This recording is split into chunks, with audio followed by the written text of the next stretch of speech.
What would you do if your own son showed up at your door demanding $500,000 by tomorrow or else? I just said okay, but what I did next left everyone speechless. And when they came for the money, all they found was a locked door and a single envelope. What was inside made them scream, "Stay with me, because you won't believe how this ends." So there I was, sitting in my favorite armchair, the one with the faded floral print and the mysterious stain that's been there since 1998, minding my own business. I had just settled in with a fresh cup of chamomile tea and the latest issue of Good Housekeeping, ready to enjoy a rare moment of peace. The house was quiet, the kind of quiet that only comes after raising 3 kids and finally getting them out of the house. I was just about to read an article on decluttering your life. Oh, the irony. When the front door banged open so hard I thought the hinges might give out, in storms my son, Logan, looking like he'd just run a marathon in a suit. His tie was askew, his hair sticking up in all directions. And his eyes, well, let's just say I hadn't seen that wild look since the time he tried to build a treehouse with nothing but duct tape and a dream he didn't even bother with a hello. Instead, he marched right up to me, waving a crumpled piece of paper like it was a winning lottery ticket. "Mom, I need the money tomorrow. No delays," he blurted out, his voice cracking just a little at the end now. Let me pause here and ask, have you ever had someone demand $500,000 from you before you've even had your morning coffee? No. Well, let me tell you, it's a real wake-up call. I blinked at him, trying to process what he'd just said. Money. Tomorrow. No delays. I glanced at the paper in his hand, half expecting it to be a joke. Maybe a prank or one of those fake checks you get in the mail that says you could be a winner. But no, this was real. Very real. He shoved the paper in my face, and I squinted at the numbers. $500,000. $500,000. My heart did a little somersault. Yeah, not the good kind. It's for Aubrey, he said, as if that explained everything.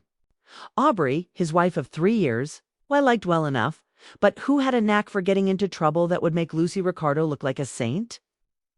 She's in a bit of a bind, he added, his voice dropping to a whisper, as if the walls might be listening. I took a deep breath, trying to steady myself.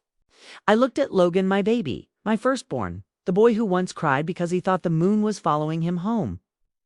Now here he was, a grown man, asking his mother to bail him out of a mess that wasn't even his own. I wanted to laugh, or maybe cry, or maybe both. But instead, I just said, okay. Because what else do you say when your son is about to have a meltdown in your living room? I could see the relief wash over his face, like he'd just been handed a life raft in the middle of a stormy sea. But here's the thing. I had a plan. And it didn't involve robbing a bank or selling my collection of vintage Elvis records, no matter how much they might fetch on eBay. I've always believed that when life throws you a curveball, you don't duck, you swing. And sometimes you hit a home run. Other times you get hit in the face. But you always keep your eyes open. Logan started pacing the room, muttering to himself about deadlines and collectors and how they would be coming by tomorrow to pick up the money. I wanted to ask who they were, but I figured it was better not to know. Some things are best left a mystery. Like what really happened to the last piece of chocolate cake in the fridge. He stopped pacing long enough to look at me, his eyes pleading, "Mom, I know it's a lot. But you always know what to do. You always fix things." There, it was the old guilt trip, wrapped up in a compliment. I almost smiled. He was still my little boy, even if he was now a grown man with a mortgage and a wife who apparently owed more money than I'd made in my entire career. I nodded, trying to look calm. "Don't worry, Logan. I'll take care of it." He let out a shaky breath, then hugged me, one of those quick, desperate hugs that says more than words ever could. "Thank you, Mom. You're the best." And with that, he was gone, leaving me alone with my thoughts and a debt notice that felt heavier than a sack of potatoes. I sat there for a long moment, staring at the paper in my hand. $500,000. It was almost laughable. Did he really think I had that kind of money lying around? If I did, I'd be on a beach in Hawaii, not clipping coupons in Ohio. But I wasn't angry. Not really. I was determined. Because if there's one thing I've learned in my 58 years, it's that mothers are made of tougher stuff than anyone realizes. We don't just fix scraped knees and broken hearts, we fix the impossible. So I set my tea aside, stood up, and started making a list. Not of things to buy, but of things to do. Because tomorrow, when they came knocking, I was going to be ready. And they were in for a surprise. That night, the house was quieter than usual. You know the kind of quiet I mean, the kind that settles in your bones and makes you wonder if you're the last person left on earth. I could hear the faint hum of the refrigerator, the tick of the old wall clock, and the occasional creak of the floorboards as the house settled in for the night. Logan had left hours ago, his gratitude still echoing in my ears, but I knew sleep wouldn't come easy. Not with a $500,000 problem hanging over my head like a storm cloud. I sat at the kitchen table, staring at the debt notice, my mind racing. I thought about all the times I'd bailed my kids out of trouble late-night phone calls, broken hearts, fender benders, and even that time Logan tried to make a science project volcano in the living room. But this was a whole new level. I could almost hear my late husband's voice in my head, chuckling. Well, honey, you always said you wanted more excitement in your life. Be careful what you wish for, right? I made myself a cup of tea chamomile again because if there was ever a night for calming nerves, this was it. I sat there, sipping slowly, letting the warmth seep into my hands, and thought about what to do. I could call the police, but what would I say? Hello, officer. My daughter-in-law owes $500,000 and some mysterious they are coming to collect. I could try to reason with Logan, but I knew he was in over his head. And as much as I loved him, I wasn't about to mortgage my house or drain my retirement for a mess I didn't make. That's when the idea hit me. Not a lightning bolt, but a slow, steady flicker like the pilot light on the old stove. I didn't have the money, but I did have something else. My wits. And after 58 years of raising kids, managing a household, surviving everything from PTA meetings to menopause, I figured I was more than a match for whatever trouble was coming my way. So, while the rest of the world slept, I got to work. I pulled out my old suitcase, the one I hadn't used since that disastrous cruise to the Bahamas where I got seasick before we even left port. I packed light, a few changes of clothes, my toothbrush, a good book, because you never know when you'll have time to read, and most importantly, my passport. I'd always kept it up to date just in case. You never know when you might need to make a quick getaway, though I always imagined it would be for something more glamorous. Like eloping with George Clooney, not dodging debt collectors. I moved quietly through the house, careful not to wake the neighbors or the nosy cat next door, who always seemed to be watching. I double-checked the locks, turned off the lights, and took one last look around. It was strange, leaving like this. I'd lived in that house for over 30 years. Every corner held a memory. The height marks on the doorframe, the dent in the wall from Logan's infamous indoor baseball game, the faded family photos lining the hallway. But I knew I couldn't stay. Not tonight. Before I left, I sat down at the kitchen table and wrote a note. It's not a goodbye letter, nothing so dramatic. Just a few lines carefully chosen, meant for whoever came looking for me in the morning. I slipped the note into an envelope and taped it to the front door right at eye level. I smiled to myself, imagining the look on their faces when they found it. Sometimes, a little mystery is the best defense. I checked my watch for 15 a.m. The world was still dark, the sky just starting to lighten at the edges. I grabbed my bag, took a deep breath, and stepped outside. The air was crisp, the kind that wakes you up and makes you feel alive. My heart was pounding so hard I thought it might burst right out of my chest. Was I scared? Absolutely. But there's a certain thrill in doing something unexpected, something bold. I'd spent most of my life playing it safe, putting everyone else first. Maybe it was time to shake things up. I drove to the airport with the radio off, my mind buzzing, with 1,000 thoughts. What if Logan called? What if the collectors showed up early? What if I was making a huge mistake? But with every mile, I felt a little lighter, a little braver. I wasn't running away, not really. I was taking control, making my own choices for once. And besides, who says you can't start a new adventure at 58? If Julia Child could learn to cook at 40, I could certainly learn to disappear at 58 at the airport. I bought a one-way ticket to Phoenix. Why Phoenix? No reason. Really, it's far enough to be a challenge, but not so far that I couldn't find my way back if I needed to. Plus, I'd always wanted to see the Grand Canyon. I checked in, went through security, and found a quiet corner. To wait for my flight, I watched the sun rise through the big glass windows, painting the sky in shades of pink and gold. For the first time in a long time, I felt free. As the plane took off, I looked down at the city shrinking below me. I wondered what Logan would think when he found the house empty, the door locked, and the envelope waiting for him. I wondered what Aubrey would say, or if she'd even care. But most of all, I wondered what would happen next. Life is funny that way just when you think you've got it all figured out, it throws you a curveball.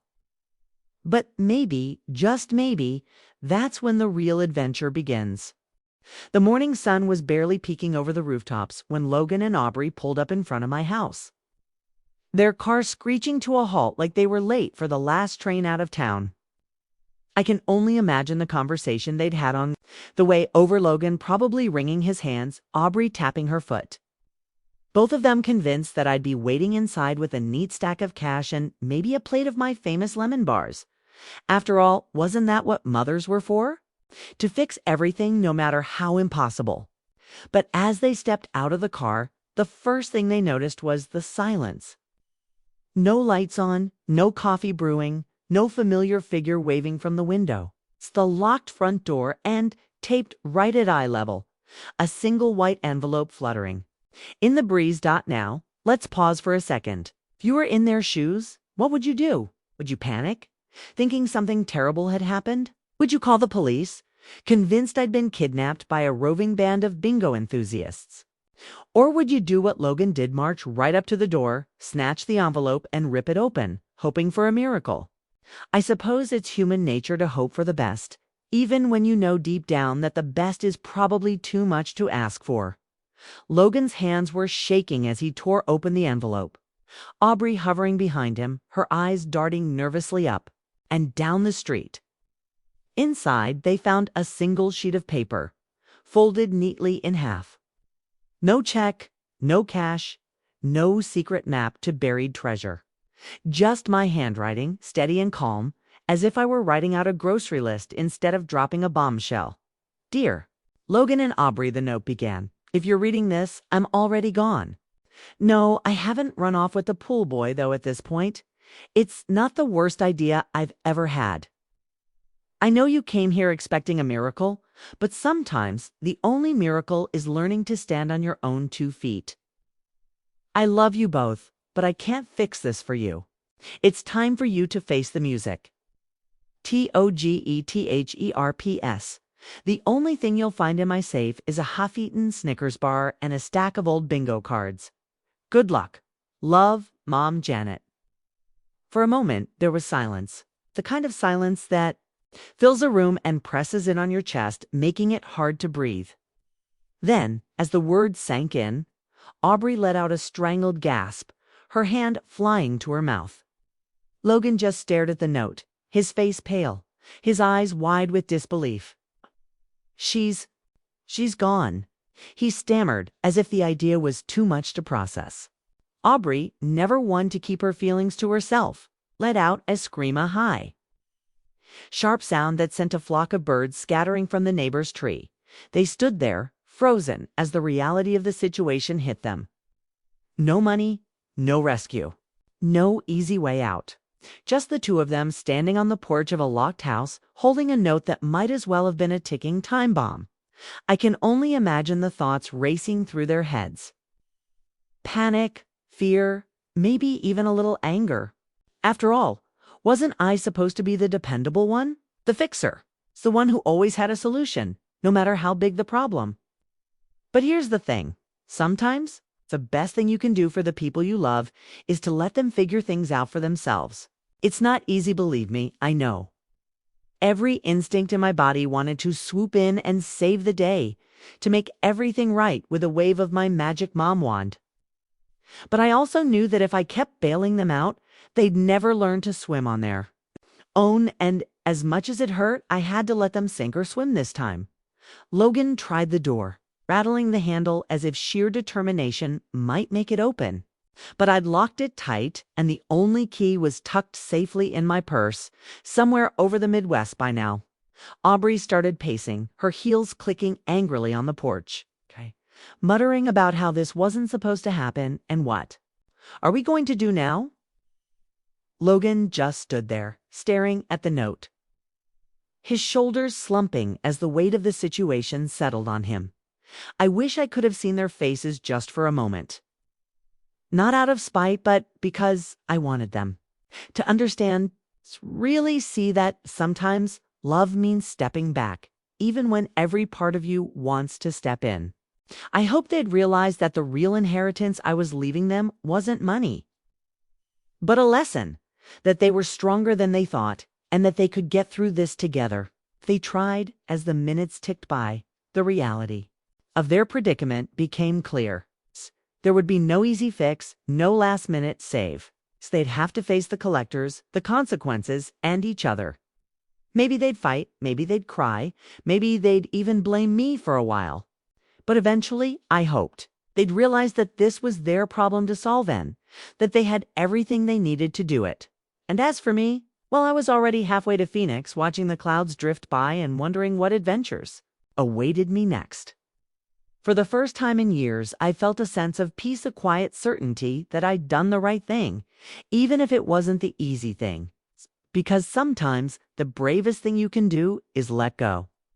Inside the envelope, as Logan and Aubrey's trembling hands unfolded the single sheet of paper, the truth finally landed with the weight of a grand piano. The note was written in my familiar, looping script, steady, unhurried, as if I'd been writing a recipe for Sunday pot roast instead of dropping a bombshell on my only son and his wife. "Dear family," it began, and I could almost hear the sigh that must have escaped Logan's lips as he read those words. "If you're reading this, I'm already gone. No, I haven't run off with the pool boy. But I have decided to take a little vacation from your drama." I could picture Aubrey's face, her mouth opening and closing like a goldfish, trying to process the idea that I, the ever-reliable, ever-present mother-in-law, had simply left. The rest of the note was short and to the point, just like I'd be intended. "Here's a tip. Money can't solve every problem. Sometimes you have to face the music yourselves." I'd underline that last part, just in case they missed the message. "P.S. The only thing you'll find in my safe is a half-eaten Snickers bar and a stack of old bingo cards. Good luck. Love, Mom Janet." I could almost hear the echo of their frustration, the disbelief, the way Aubrey's voice would rise, in that high, incredulous pitch she reserved for moments when the universe didn't bend to her will. And Logan, my sweet, stubborn Logan, he'd probably just stand there, silent, the note shaking in his hands. The reality of the situation finally settling in. They say you can't teach an old dog new tricks. But let me tell you, sometimes the old dog is the one with all the tricks. I'd spent my whole life being the fixer, the peacemaker, the one who smoothed over every rough patch and patched every hole. I'd been the glue that held our little family together, the one who always had a plan B and C and D just in case. But this time, I decided to do something different. I decided to let go. Not out of spite, not out of anger, but out of love, the kind of love that knows when to step back and let others find their own way. As Logan and Aubrey stood on the porch, the morning sun creeping higher in the sky, I imagined the neighborhood was just starting to wake up. Mrs. Thompson across the street would be watering her petunias. pretending not to notice the commotion. The mailman would be making his rounds, whistling off-key as he stuffed bills and catalogs into mailboxes. Life, as always, would go on. But for Logan and Aubrey, the world had shifted. The safety net was gone, and for the first time, they'd have to figure out how to land on their own 2 feet. I wondered if they'd try this safe, just to be sure. I could see them rushing inside, flinging open drawers and cabinets, searching for some hidden stash of cash or a secret note with instructions. But all they'd find was exactly what I'd promised, a half-eaten Snickers bar, because who can? Ever finish one in one sitting? And a stack of old bingo cards, each one a reminder of simpler times, when the biggest worry was whether B12 would finally be called. Maybe, just maybe, they'd laugh. Or maybe they'd cry. Or maybe, for the first time, they'd sit down together and really talk about how they'd gotten into this mess and how they were going to get out of it. Meanwhile, I was thousands of feet in the air somewhere between Ohio and Arizona, watching the clouds drift by and feeling lighter than I had in years. I'd always dreamed of seeing the Grand Canyon, of standing on the edge and feeling the wind in my hair, the sun on my face. I'd always put it off, telling myself there would be time later. After the kids were grown, after the bills were paid, after everyone else's needs had been met. But life has a funny way of reminding you that later isn't promised. Sometimes you have to take the leap. Even if you're not sure where you'll land, as the plane touched down in Phoenix, I felt a strange mix of fear and excitement. I was alone, yes, but I was also free to make my own choices, to write my own story, to live for myself for once. I checked into a little motel on the edge of town, the kind with faded curtains and a pool that hadn't seen a swimmer in years. I unpacked my bag, hung up my clothes, and sat on the bed, letting the silence settle around me. It was a different kind of quiet than the one I'd left behind, quiet filled with possibility. With hope, with a promise of new beginnings. Back home, I hoped Logan and Aubrey would find their footing. I hoped they'd realize that money wasn't the answer to every problem, that sometimes the only way out is through. I hoped they'd learn to lean on each other, to face their fears together, to grow stronger in the process. And maybe, just maybe, they'd understand that my leaving wasn't an act of abandonment, but an act of faith, a belief that they were capable of more than they ever imagined. As I drifted off to sleep that night, the desert wind rattling the side window, I smiled to myself. They say you can't teach an old dog new tricks, but I'd just pulled off the biggest trick of all. I'd given my family the gift of independence, and I'd given myself the gift of freedom. And as for what comes next, well, that's a story for another day. So, what would you have done in my shoes? Would you have handed over the money, or would you have taken a stand? Let me know in the comments below. And if you enjoyed this little adventure, don't forget to hit that subscribe button. Because trust me, life after 50 is just getting started, and you won't want to miss what happens next.